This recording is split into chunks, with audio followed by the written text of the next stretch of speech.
एकतर्फी प्रेम, तेही सासऱ्याचं, आणि परिणामी झालेला पोटच्या गोळ्याचा खून, असा गुन्हा की जो ऐकून अंगावर काटा येईल. आज आपण उलगडणार आहोत आग्रा शहरात घडलेली एक अशी धक्कादायक सत्यकथा, जिथे बापानेच बनवली मुलाच्या मृत्यूची योजना, तेही फक्त सुनेसाठी. तर नमस्कार मंडळी, पुन्हा एकदा तुमचं स्वागत आहे आपल्या मराठी यूट्यूब चॅनलवर. ही घटना 14 मार्च रोजीची असून 19 जुलैला म्हणजे तब्बल 4 महिन्यांनंतर या प्रकरणाचा भयानक उलगडा झाला. सासऱ्याच्या सुनेवरील एकतर्फी प्रेमातून घडलेली ही घटना मन सुन्न करणारी आहे. आरोपीनं काही दिवसांपूर्वी आपल्या एकुलत्या एक मुलाचं लग्न लावून दिलं होतं आणि लग्नाच्या अवघ्या 4थ्या दिवशीपासूनच त्यानं सुनेवर वाईट नजर ठेवायला सुरुवात केली होती.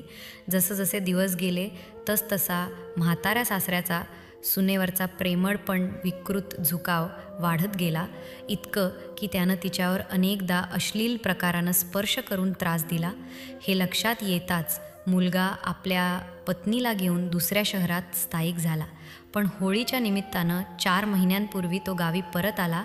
मात्र बायकोला सोबत आणलं नव्हतं आणि हाच मुद्दा या थरकाप उडवणाऱ्या घटनेचं कारण ठरला.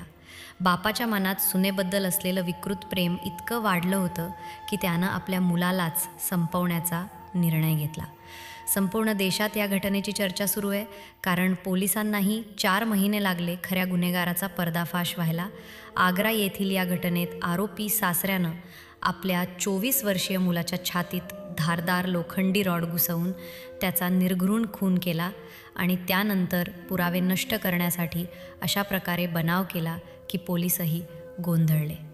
आरोपी चरणजीत सिंह राहणारे जगदीश बोरा यानं आपल्या मुलगा पुष्पेंद्रच्या हत्येला आत्महत्येचं स्वरूप देण्यासाठी त्याच्या हातात बंदूक ठेवली, गोळी न झाडता एका काडतुसाचं नाटक केलं आणि त्याच्या छातीवर त्या भागात काडतूस ठेवून आत्महत्या असल्याचा देखावा केला. त्यावेळी परिसरातील सर्वजण होळी साजरी करण्यात गुंग होते, त्यामुळे कोणी काही लक्ष दिलं नाही. पोलीस आले पण त्यांनी आत्महत्याच मानली आणि तपास पुढे न नेल्याने आरोपी मोकळा राहिला.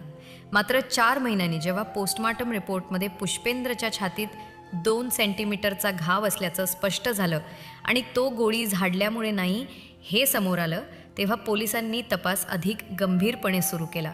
शेवटी चरणजीत सिंह याला अटक करण्यात आली आणि पोलिसांच्या चौकशीत त्याने कबूल केलं की तो आपल्या सुनेच्या प्रेमात इतका वेडा झाला होता की त्याने स्वतःच्या मुलालाच संपवलं. 4 महिने पोलिसांना गुंगारा देणाऱ्या या आरोपी सासऱ्याचा पर्दाफाश शेवटी झाला आणि मुलाच्या हत्येचं भयावह सत्य बाहेर आलं. एका वाईट नजरेने सुरू झालेलं एकतर्फी प्रेम किती विकृत आणि विध्वंसक होऊ शकतं याचा हा जीवघेणा पुरावा आहे. नात्यांमधील सीमारेषा ओलांडली गेली की परिणाम फक्त एका व्यक्तीपुरती मर्यादित राहत नाही, ती अख्ख्या कुटुंबाला उद्ध्वस्त करते. अशा विकृत विचारसरणीचा वेळेवर प्रतिकार झाला पाहिजे. तुमच्या भोवताल जर कुठे अशा गोष्टी दिसत असतील तर शांत राहू नका, आवाज उठवा. अन्याय थांबवण्यासाठी आणि समाज शुद्ध ठेवण्यासाठी आपली भूमिका खूप महत्त्वाची आहे. आणि म्हणूनच सजग राहा, सुरक्षित राहा, कारण गुन्हेगारी कधीही झोपत नाही. पुन्हा भेटू पुढच्या भागात. तोपर्यंत नमस्कार.